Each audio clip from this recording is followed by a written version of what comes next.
Hi guys, how are you? My name is Kat, and today we're going to be canning sweet potatoes. So come along with me and we'll start the journey. Okay, so now what we're going to be doing is getting our jars ready for the canner. So I'm going to be using quart jars today, and I'm going to be using the Canning and Pickling Salt by Morton. I'm going to be doing a half a teaspoon in each jar. So I'm just going to go ahead and put that into each of our jars here. I have a Presto Stovetop Canner that we're going to be using. It's just simmering in the background, and I will be leaving links below to everything that I'm using. And for my canner, you have to put 3 quarts of water in, and then you just have to follow your canner's instructions. I'm just going to move the camera down here so you can see what I'm doing. I'm just prepping our sweet potatoes and getting them ready for my canner. So just cut them in half, cut them in quarters, and you predominantly want them all about the same size. So if you have skinnier ones like these, they don't really need to be cubed up too small. And these ones here, we can just give them a nice little rough chop. Okay. And then we're going to put them right into our jars. You see I've got my funnels here. Salt's in the bottom. We'll just pop our cubes in. Load them up. And like I said, I'm just doing 7 at a time because that's how much my canner will fit. 7 quarts. And then while these 7 are processing, I'll get the next load ready. And obviously we have peeled these potatoes and washed them. Okay. And then next what we're going to do is pour some clean water right into our jars. And you're going to leave about 1 inch head space, which is right at the bottom of this lip. Or you can use the measuring tool. I'm just going to fill all 3 of these up.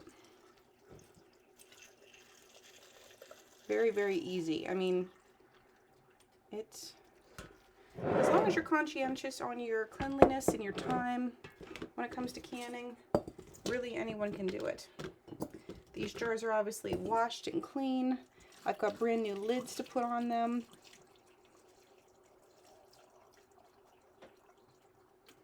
Okay. Next part we're going to do is debubbling.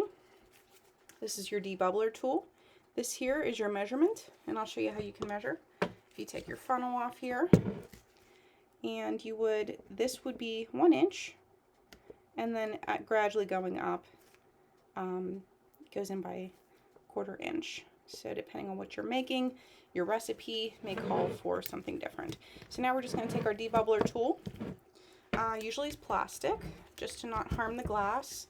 We're going to go around the jar, let those bubbles come up to the surface, and basically just get out any little air. And then by that time, the potatoes should adjust themselves to sit properly in there. I'm only going to do a few for you guys, and then I'm going to speed up the process here, move to getting my other jars ready, and then we'll meet you at the canner, and I'll show you how we're going to process these. For our processing, we're going to go onto the Home Food Preservation website. Just click on Can, because there's a lot of different ways you can preserve food. So you're going to click on Can, then you're going to click on Vegetables, and then scroll down to Potatoes. You're going to see sweet potatoes and white potatoes, and then it'll show you there the processing time, depending on what kind of canner you have, whether you have a dial canner or whether you have a weighted gauge. So I almost forgot, we need to clean the rims here with vinegar, so I'm going to grab that real fast. And I am going to put a little bit of vinegar in our canner too. Now we are here with our vinegar in our bowl. Just a little, right a little bit on a cloth or paper towel. And we're just going to go around those rims. Just like to make sure they're nice and clean. And then I have over here in a little pot, I'll bring it over to show you. Just my lids are simmering in here. You don't have to necessarily simmer your lids anymore. However, my grandma always did growing up, so that's just what I've kind of gotten accustomed to. And I'll be quite honest, I think it makes a little bit of a better seal because it softens up the outside seal that you see around here, the little red seal. So we got nice clean jars, we got new lids, and this is just our little grabber tool. It has a little magnet on the end, so you don't have to hurt your fingers going into that water. And we got our 3 jars here, and then we got our clean lids. I'm sorry, our clean rings. And you're just gonna put them on literally to see how loose this is. You're literally just going to put it on until it stops and then just give it a nice, just a little bit of a turn with these 3 fingers. Thumb and your two fingers here, finger tight. You want that nice, you want it fairly snug, but yet you want it loose so that the steam can escape. We're going to pop these in our canner. Alrighty guys, so we've got our 7 quarts of sweet potatoes right in our canner. Should be looking like that. Okay, so now what we're going to do is put our lid on top, and then we're going to bring that fire up to boil. Now if you have a little weight like this, you want to take that off right now. Set that aside. Make sure your gasket around the inside is nice. You want to make sure that you can look through your little vent hole here. So just put that up to the light. Make sure you can see the light. Make sure this is moving freely. All right, and then I'm going to line up there's a little V over here on this side. I'll show you that in a minute. And then you just move it like this to lock it into place. And then I'm going to crank up our heat all the way to high. And I'm going to show you here what this canner looks like, because like I said, I really enjoy this canner. It's a very nice one. I have a gauge on it. I have a few safeties on it. So here's where the V is.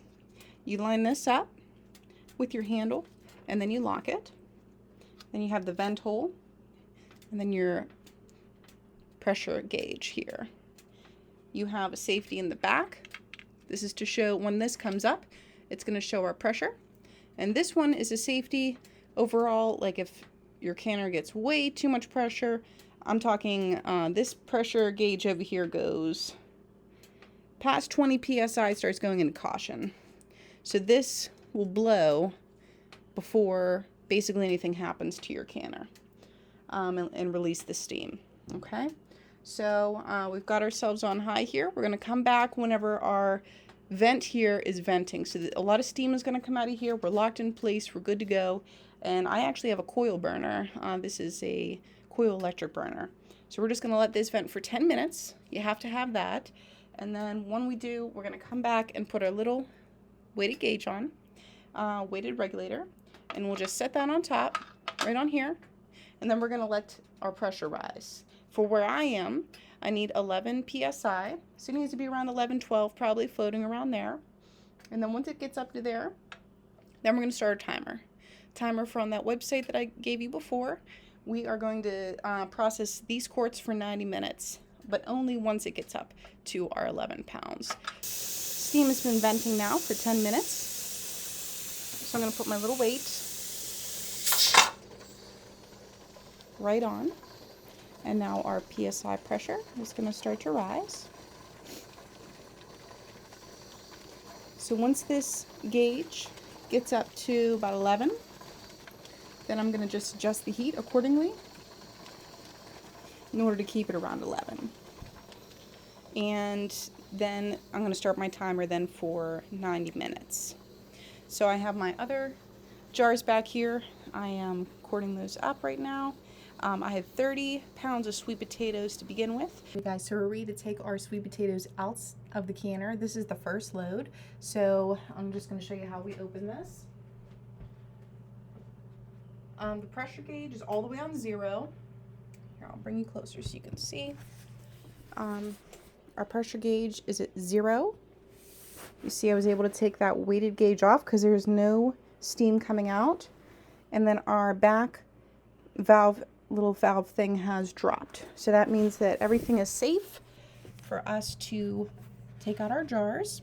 So I'm gonna put my little mitts on and you're going to release it.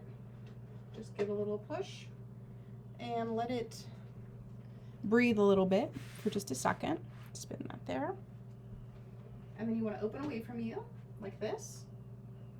And then I'm just going to pop this lid over here for now. Okay. Next, I'm going to take one of those mitts off. I'm going to get my little grabber. And then I'm going to carry the jars over like that. That's just the way I do it. Makes me feel more secure. Boy, these look pretty. And this is your finished product. Almost looks like pumpkin. When you can pumpkin, it looks like this too. It's very similar. All right, and then we're just going to put these on a tea towel on the counter to cool. You want them to cool for roughly like 10 to 12 hours, unless you have till the next day. It'd be nice too, about 24 hours. And then what we're going to do is once they're fully cool, you're going to start hearing these popping sounds as we're taking them out though, because they're still boiling actually. And once I'm going to spin you guys so you can see how pretty they are. All right. Yes, so we're going to start hearing the popping sound here in just a few probably moments. Within the half hour, all of them should pop and seal. And later on, once they're cool, we're going to take the rings off or the bands, wash them in soapy water in case there was any siphoning. Siphoning means if any of the liquid came out on the outside of the jar. And then we would just wash them all up, soap and water, dry them. And then we just label, date the lids, and then store them. And then they're good to go for at least 5 years, if not a little longer. See, this one lost a lot of juice for some reason. It really cooked down and lost a lot of juice. But these are our first 7 quarts. I'll take you over to see what the remainder of what we have. We still need to can all of these. So we have probably 2 loads of quarts yet, so 14, and then probably 1 load of pints. I have 5, 6, 7, 8, 9, 12 pints. So, and my lids are already popping already. So I want to thank you so much for coming along with me and just, you know, experiencing me canning sweet potatoes. And I hope you had fun, and I will talk to you soon. See you on the next one. Bye.